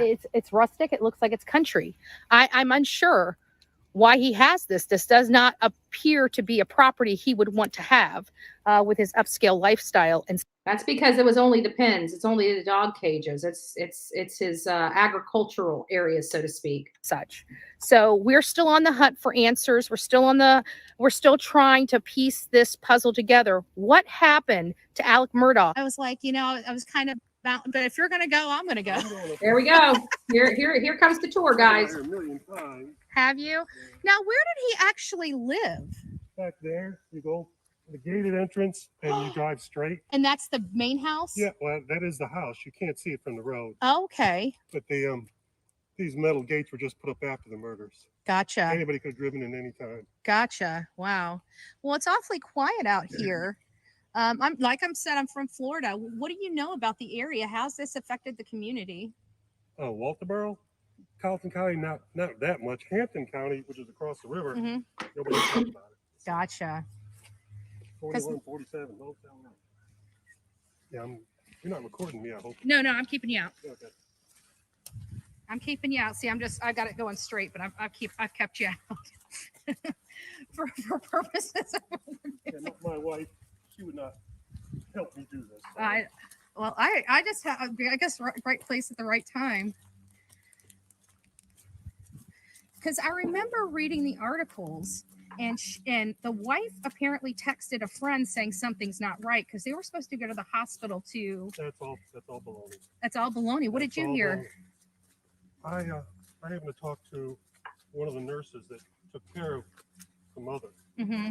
She was on duty Sunday night, 24 hours before the murders. And Alec and Maggie were there in Alameda. You know, when I say Alameda, you know what that means? No. Alameda is where the parents live. Oh, okay. It's south of Barnville. Okay. That's not JLR. That's a man. I don't even know the man's name. 15, 20 minutes and then drove back. Gotcha. And the nurse said, Alec and Maggie were there. She wasn't afraid to be with him. Mm-hmm. And they even, don't tell anybody, but they, Randolph, who died 3 days later, wanted Krispy Kreme donuts. You know what those are? Yes. Well, there's none in Barnville on a Sunday night. So Alec and Maggie drove all the way to Charleston and back. Now, she was afraid to be with him. She wouldn't have spent 5 hours in a car driving through the back streets. I'm going to be dangerous. Okay. I'll follow you. What's the worst that can happen? We get a ticket? Nothing. Like I said, I know the sheriff.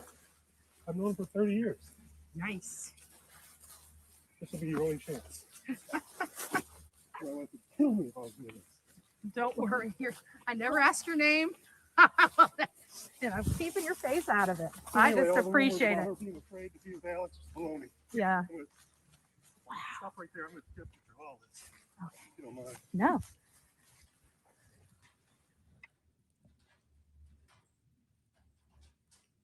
Hold on a second, guys. So what you're seeing, let me see if I can pause this. What you guys are seeing here is, hold on.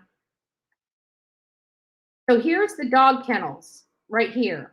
There's a door right here, and that is the storage area where Paul was hanging half in and half out. I'm going to keep playing, and then I'm going to pause it again and explain some other stuff.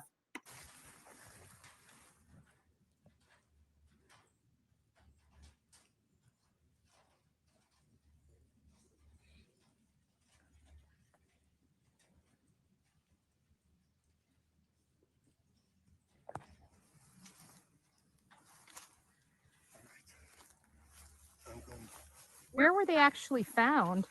Well, these are the Careful. kennels. Uh-huh. See that little white door? Yeah. That's it. Wow. Over here. Okay, I'll let you take your photo and then I'll go walk. Did they used to have a lot of animals? Yeah, hunting dogs. Wow. What game do they hunt around here? Deer? Oh yeah, there's deer, but mainly doves. Dogs are mainly doves. So the dogs were for dove gotcha. hunting. No. It's all been replaced anyway. Yeah, but I'm not going to touch anything, but I don't mind recording. Well, those are pretty clean dog kennels, so they must have taken really good care of their dogs. So that's There it is. So there's the door that Paul was hanging half in and half out. So, like, I can understand. Let me just put this up here. I'll put me small. Actually, I'll put me small here. So this I can understand. I can understand how when he came back here, him finding Paul, because this door was open. Paul was half in, half out of this door. So him finding Paul was relatively easy in the sense of pulling up and seeing something amiss. But the wife, on the other hand, I have some issues with how he knew she was deceased out there as well. And here's why. I'll let it get there and then we'll discuss.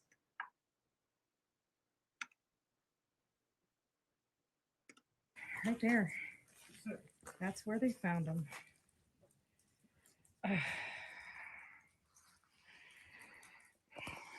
What's in the other end? That's where they found Paul. Hmm? This is where they found Paul. Where did they find the wife? 30 yards away, 100 feet away. 100 feet. I said Wow, 300. so Paul 100 was in feet there, away. not That's her. there. So her body was out there. So her body was out So there. this is what I'm talking about. Now you tell me how in the world you can find somebody laying out here in pitch black. How did he know she was out there? This tree line, I thought it was groves, this tree lines here. How in the world are you going to find somebody? It's 9 o'clock at night. It is pitch black out there. If you notice, there are no lights on the outsides of these buildings. There are no lights to shine that way. How did he know his wife was dead? But 30 yards, 100. That's all 100 feet. Yeah, and they still have a truck out here.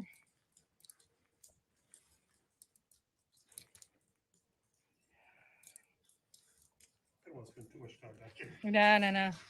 I appreciate it. Let me just put the camera down to the ground. There we go. This, I mean, it's despite the horribleness.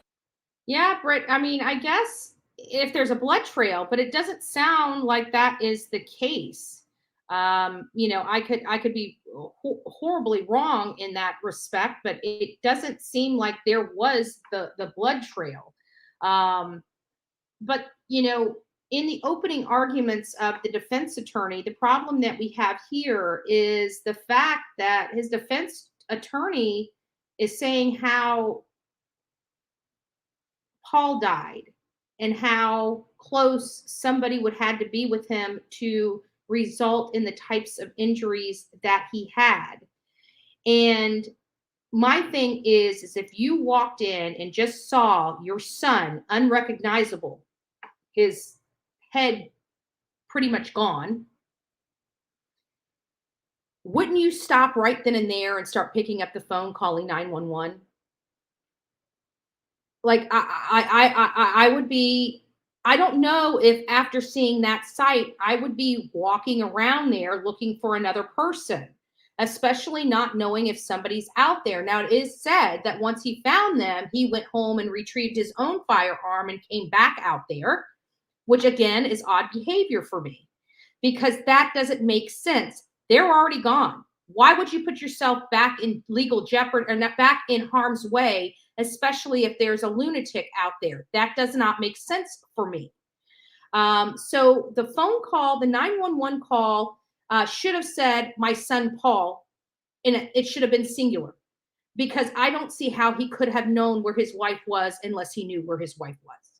So he's got a lot of things that are, there's a reason why law enforcement believe it was him because we know he was scheming to defraud people. If it really wasn't him, it could have been a number of the people he conned money out of. The problem here is there's too many coincidences.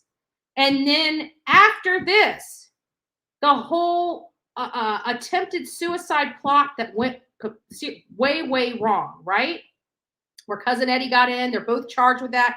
Why would he set up this plot to have himself unalived if he wasn't responsible for all of this?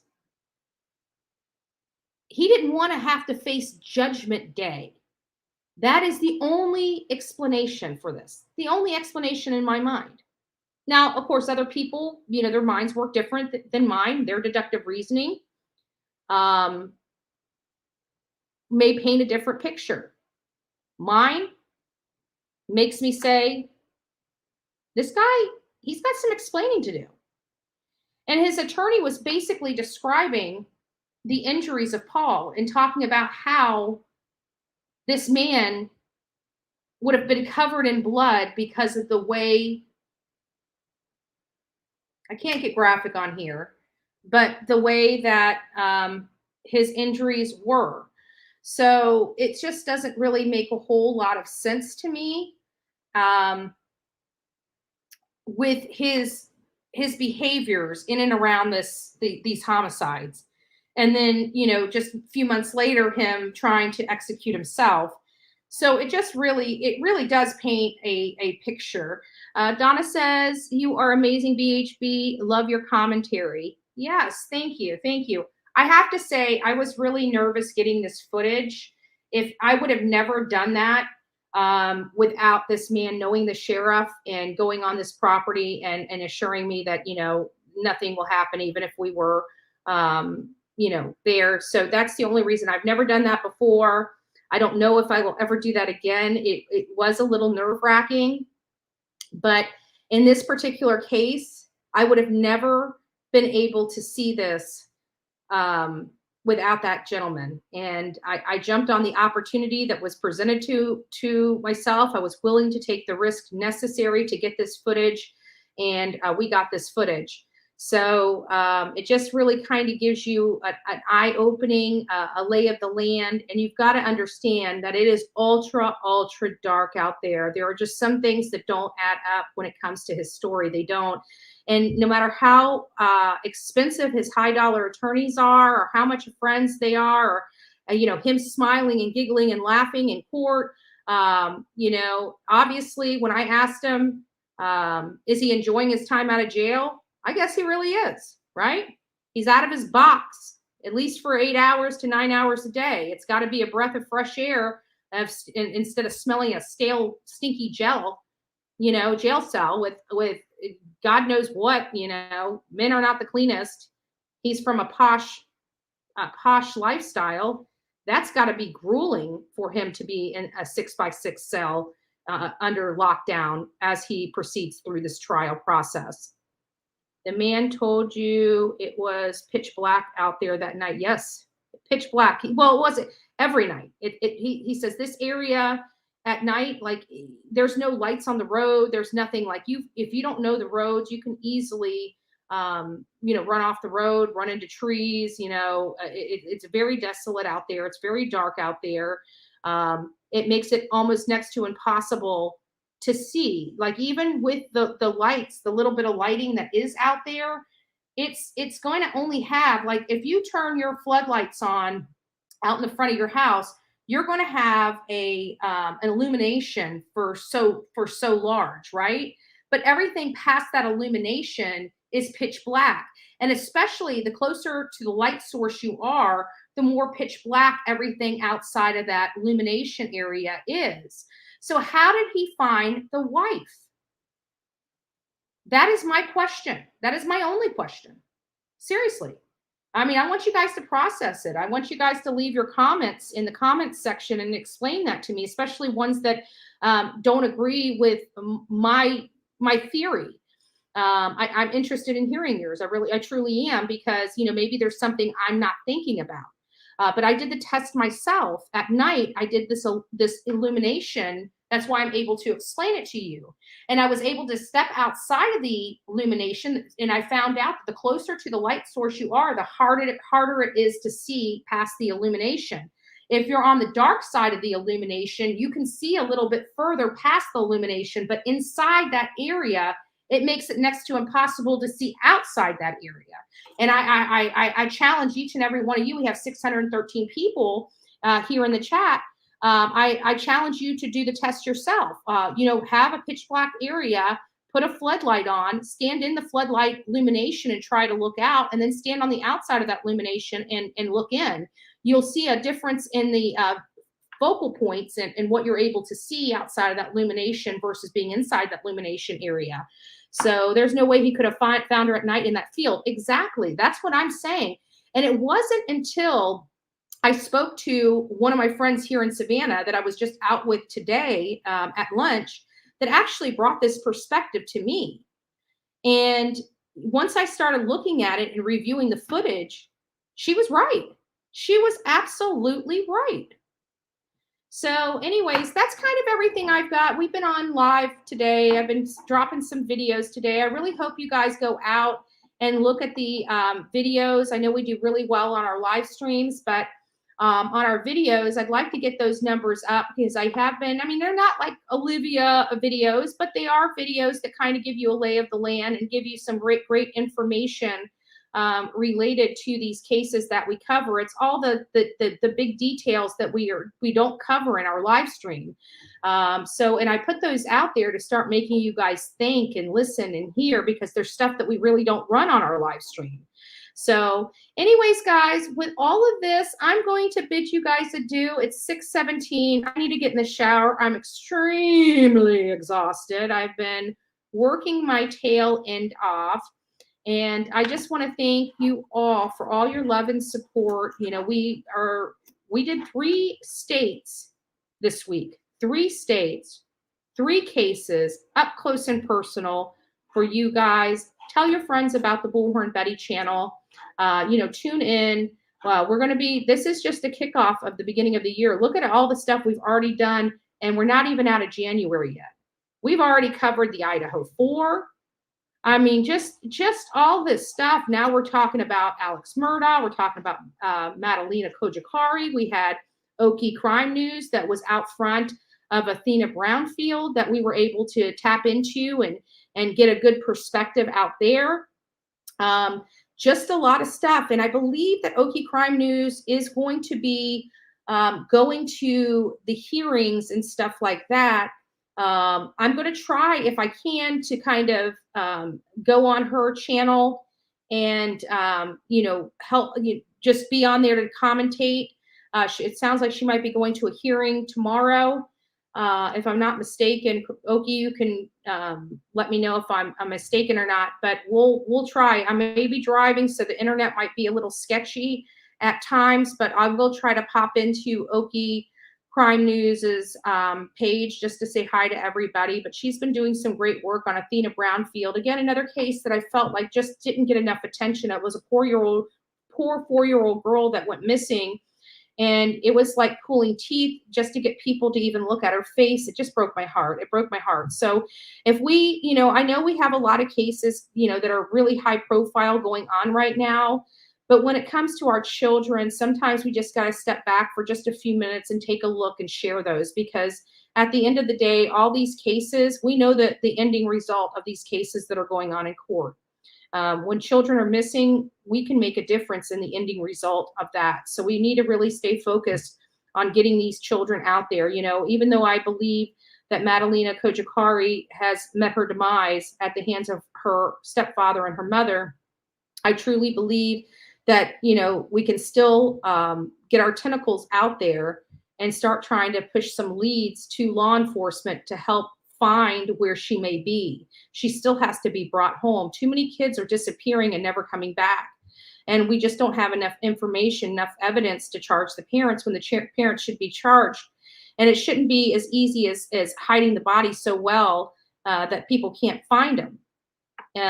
We should be able to have other mechanisms to hold these parents accountable for their misdeeds and injuries and trespasses upon their own children.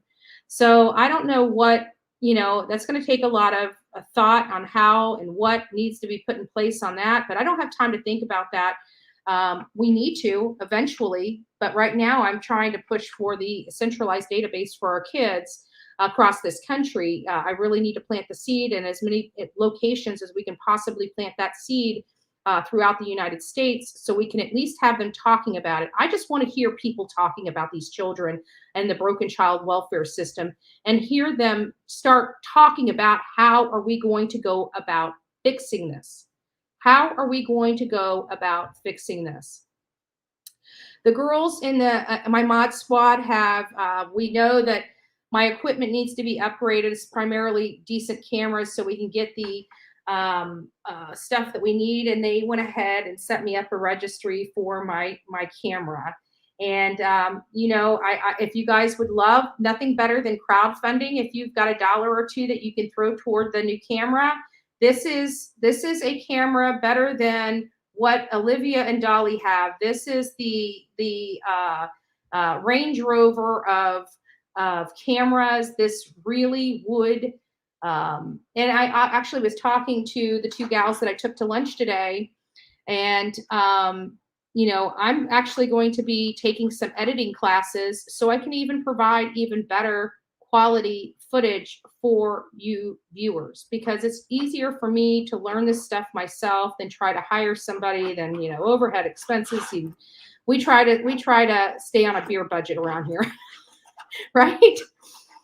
Molly Brown, Uptown, Betty, you have some wild energy. All my respect and help. Oh, thank you. Yeah, I do. I work. That's my, you know, my problem is I work. And if you notice, the people I surround myself with are also workaholics. They're not complainers. They're not bitchers. They're people that get off their duff and go out there and do what it takes to help. And, you know, if that makes us bad people, then I'm the worst of the worst, right? If helping people makes me a bad person, I'm guilty as charged. Lock me up, baby. Lock me up. Baloney and beer budget. I hear you, girl. You know, I'm very fortunate because I got some great people, like even the person that owns this hotel, you know, because I've been here for so long. Like, I know them. They're a part of my family now. You know what I'm saying? I just call them up. I know them by name. They know me by name. It's like, you know, when you have that kind of connection with people, it's just an amazing thing. So I really do love each and every one of you. I would open the phones up, but I can't because I'm without a screen, and I still have some issues with the whole audio and everything like that all of a sudden, which is driving me nuts.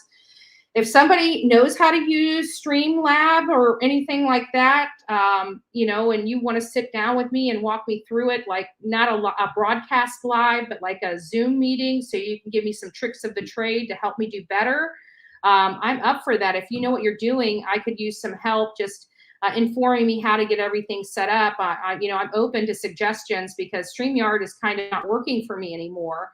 And we need to be able to run this show the way we've run the show. And I need to be able to have people calling in when they want to speak. Not everybody wants to come up on the screen. I mean, that's just all there is to it. We have a lot of people that are shy, that don't want anybody seeing their face.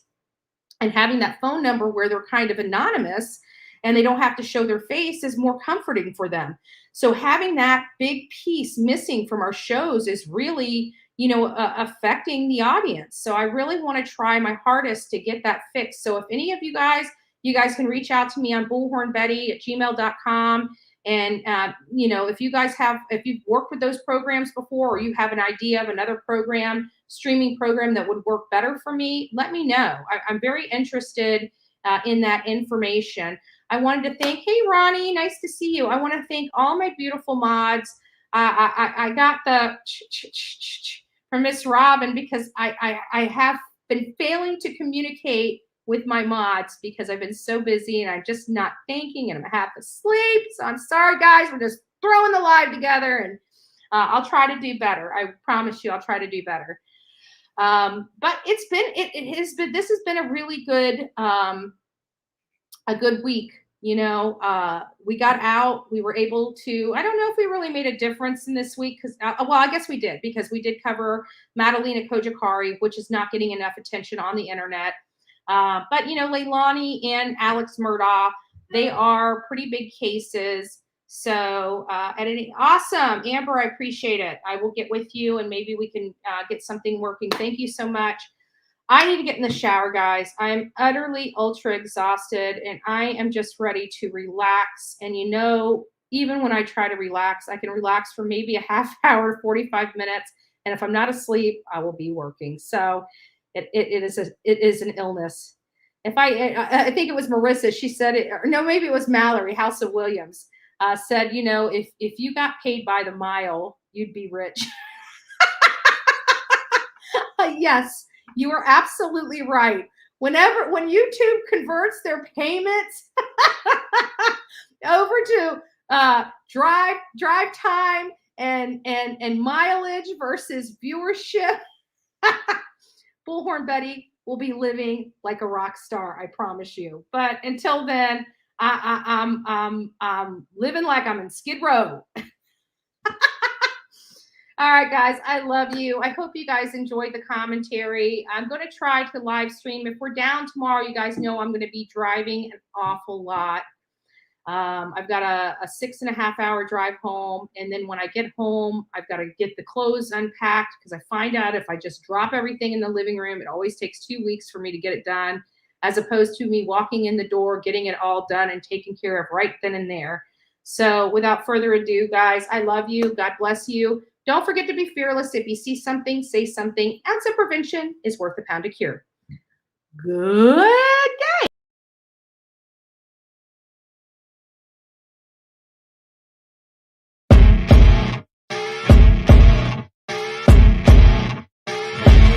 As you wake up in the morning, you want to find the latest, greatest information about criminal cases and have an intuitive conversation about the suspects associated with these cases.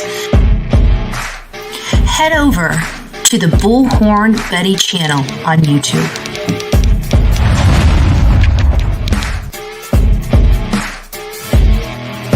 Get breaking news right here on the Bullhorn Betty channel. Welcome to the Bullhorn Betty Coffee Club. Enjoy your stay and enjoy your day.